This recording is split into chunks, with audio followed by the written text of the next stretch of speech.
ऐसा महाराज? हाँ बिल्कुल, आपके परिग्रह के बढ़ने पर, आपके पास वस्तुओं के बढ़ने पर यदि आपके चेहरे पर स्माइल आ रही है तो ध्यान रखना कि इस छतरी को उल्टा कर दो। छतरी कैसी होती है? ऐसी को उल्टा कर दो। ये जो छतरी खोली है ना पूरी स्माइल वाली, इसको उल्टा करो, आपका पतन फाइनल है। और अगर त्याग करने से आनंद आ रहा है, त्याग करने से खुशी मिल रही है, तो समझ लेना कि ये स्माइल कहां लेकर जाने वाली है। उसी चंद्रमा के आकार के, आपकी स्माइल के आकार के सिद्धालय पर ले जाकर आपको विराजमान कर देगी। लेकिन श्रद्धान पक्का होना चाहिए कि परिग्रह चिंता दुख ही मानो। मेहमान आए हैं, त्रिमूर्ति पहुंचा दिया गया है, सामान रख दिया गया है, लेकिन गेट बंद करके क्या करके आए हो बोलो? हैं अंकित भैया, क्या करके आए हो? प्रीतेश भैया, ताला लगाया कि नहीं लगाया? क्यों लगाया है? चोरी हो जाएगी, फिर नहीं मिल सकती वो चीज। क्या चोरी हो जाएगा बताना जरा?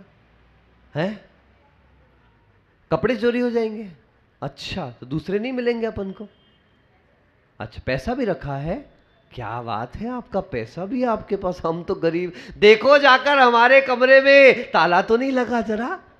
अरे ताला वहां लगता है जहां चिंता हुआ करती है, जहां परिग्रह हुआ करता है। और जिनके पास परिग्रह नहीं, उनको ताला लगाने की कोई जरूरत नहीं हुआ करती। बंधुओं ये ध्यान रखो। अरे तिजोरी पे बहुत ताला लगा लिया, कमरे पे ताला लगा लिया, बाइक पर ताला लगा लिया, कार में ताला लगा लिया, मंदिर और दरवाजों पर भी ताला लगा दिया। अरे एक बार विश्वास करते कि आत्मा का जो धन है उसको भी क्रोध, मान, माया, लोभ, राग, द्वेष और मोह रूपी चोर लगातार सेंध लगा करके बैठे हुए हैं, तैयार बैठे हैं। आप जरा सा फिसले और कर्म ने तुरंत अटैक कर दिया। लेकिन हमारी आदत तो कैसी हो गई है भैया, मेहुल भाई? है वो एक तोता था, तोता, और एक बहेलिया था, बहेलिया। वो बहेलिया रोज आता था, तोते का मालिक उसको सिखाता था, शिकारी आएगा बोलो, दाना बिखराएगा, जाल फैलाएगा, पर तुम फंसना मत। बोलो ना, 4 बातें 10 बार बुलवाऊंगा, बोलो। शिकारी आएगा, जाल फैलाएगा, दाना बिखराएगा, मगर तुम फंसना। अच्छा, एक बार रोज सुनाता था और वो भी बिल्कुल रटता रहता था। शिकारी आएगा, जाल बिछाएगा, दाना बिखराएगा, मगर तुम फंसना मत। जितने भी आते थे सबको सुनाता था, शिकारी आएगा, बोलो ना।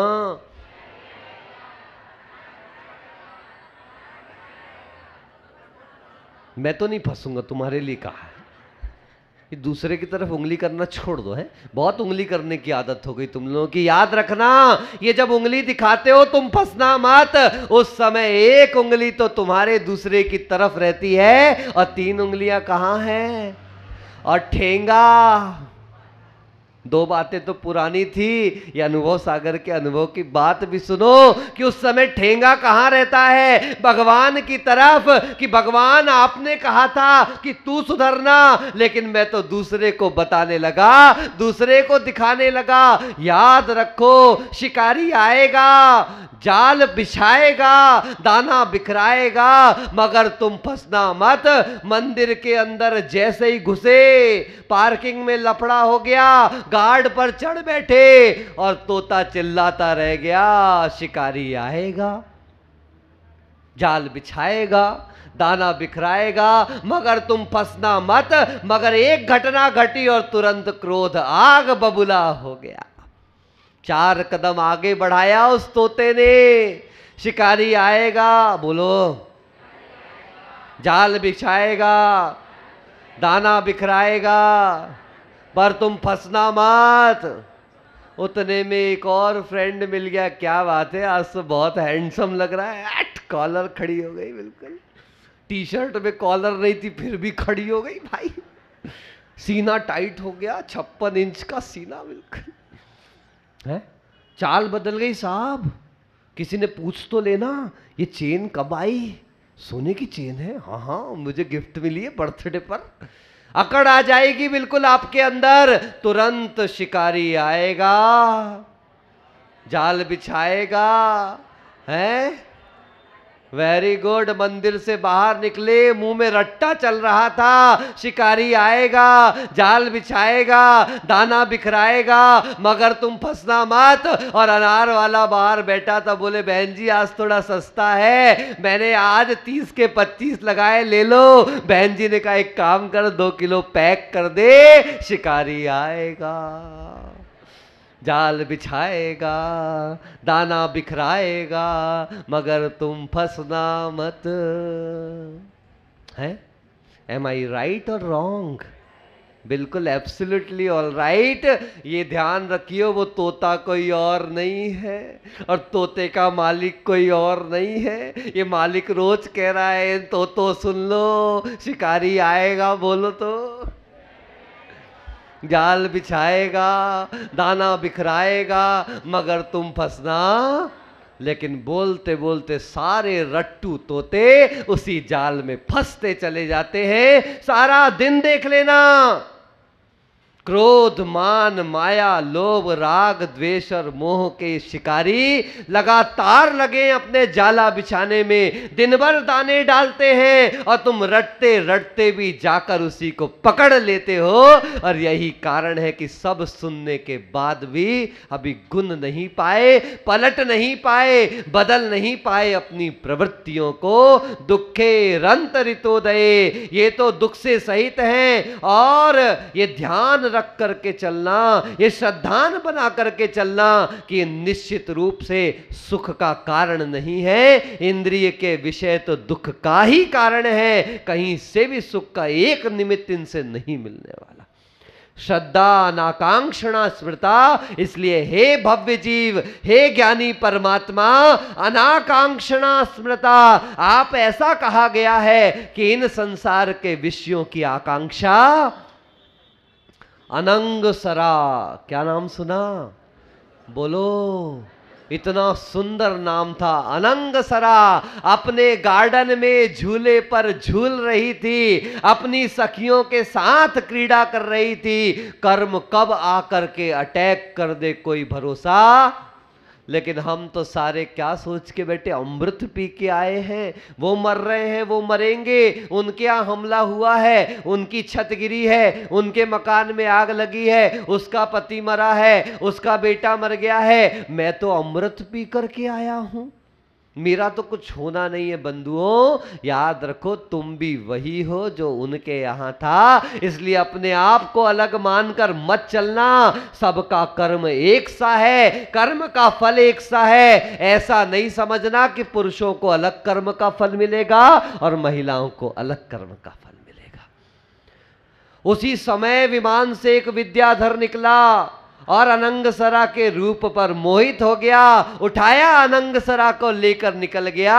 और जैसे ही निकला तो चक्रवर्ती की पुत्री थी, चक्रवर्ती के सैनिक पीछे लग गए, भाग रहे हैं। और जब उसने देख लिया विद्याधर ने कि अब मेरा बचना संभव नहीं है, अगर मैं इसको संभालने में लगा रहा तो मेरे प्राणों का घात हो जाएगा, और उसने अनंगसरा को आसमान से फेंक दिया।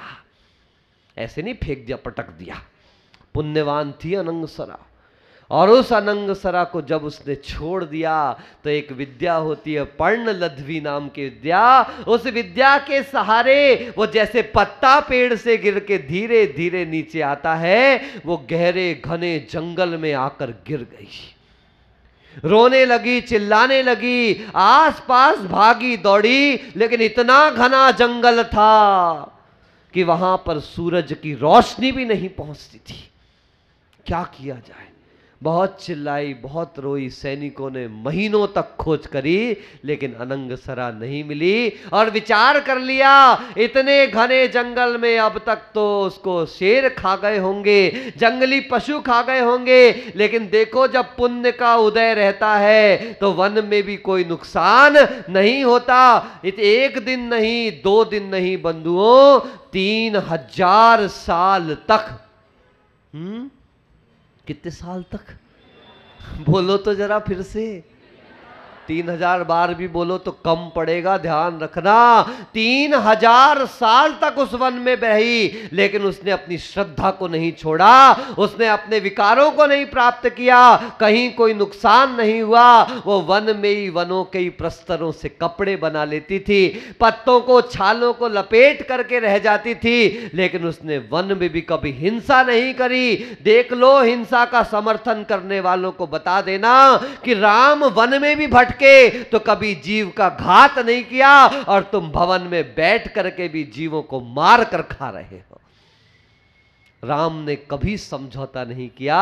अनंगसरा 3000 साल तक का समय व्यतीत किया, और देखो कैसे कर्म का उदय। ना कोई शेर आया, ना कोई आया। जब 3000 साल के अंतिम समय चल रहा था, सूख कर कांटा हो गई, क्योंकि व्रती जैसा जीवन जीती थी। मैं कभी भी अभक्ष का सेवन नहीं करूंगी, वन में रह करके भी कंदमूल नहीं खाए, पत्ते सूख जाते थे तो उन सूखे पत्तों को खा लेती थी, और झरने का पानी पीकर अपना जीवन यापन। और ऐसा भी नहीं कि रोज खा रही, बार बार खा रही, पशुओं के समान चल रही। हम जैनियों के जैसा तो बिल्कुल नहीं।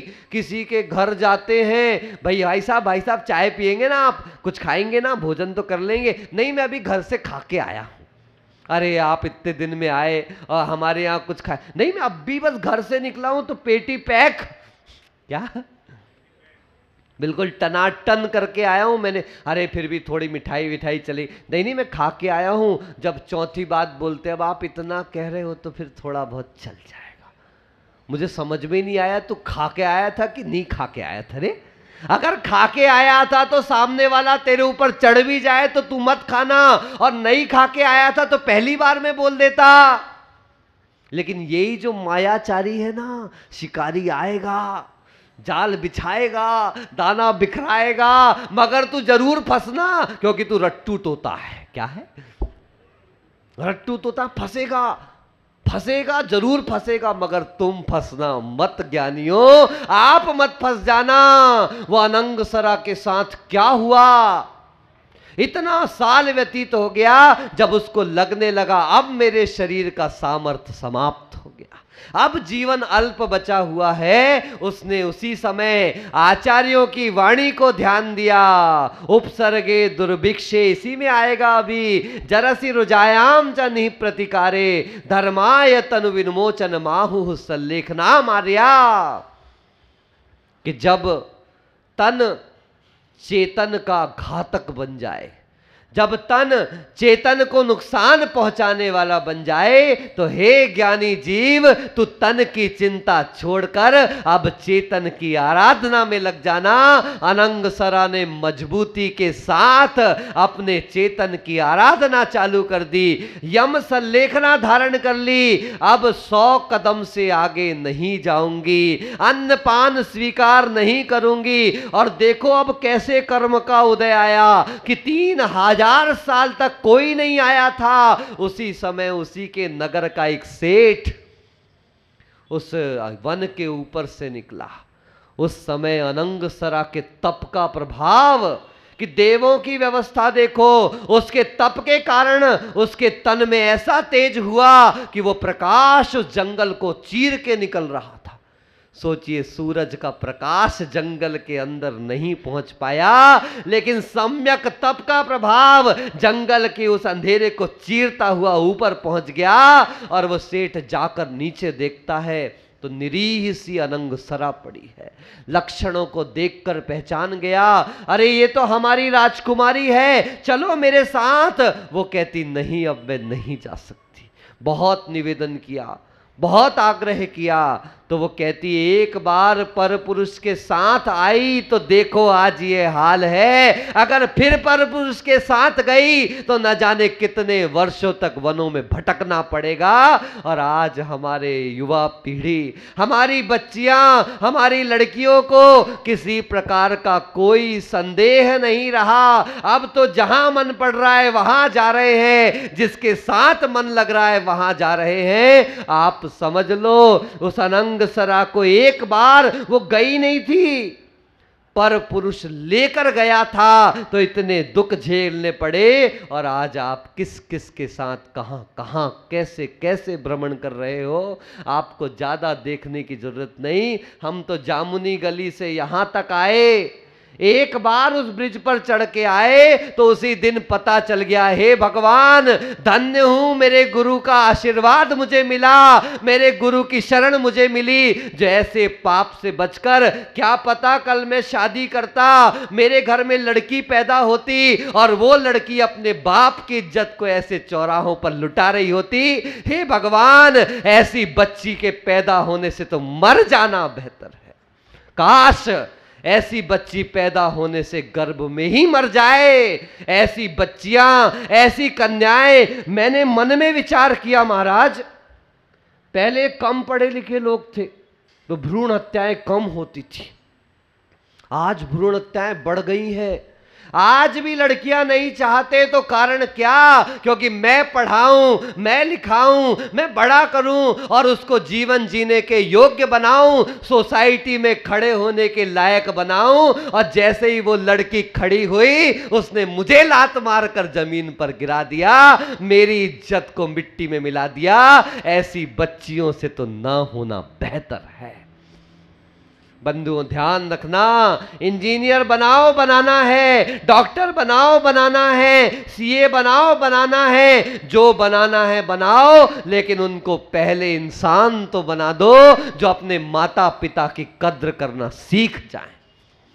अनंगसरा ने संकल्प किया, यम सल्लेखना, नहीं जाऊंगी किसी के साथ। वो सेठ भी चला गया और जाकर चक्रवर्ती को खबर करी। चक्रवर्ती एक नहीं दो नहीं 60,000 पुत्रों के साथ आया। कितने बोलो तो, आवाज तो निकालो, 60,000 जैसी जरा सी।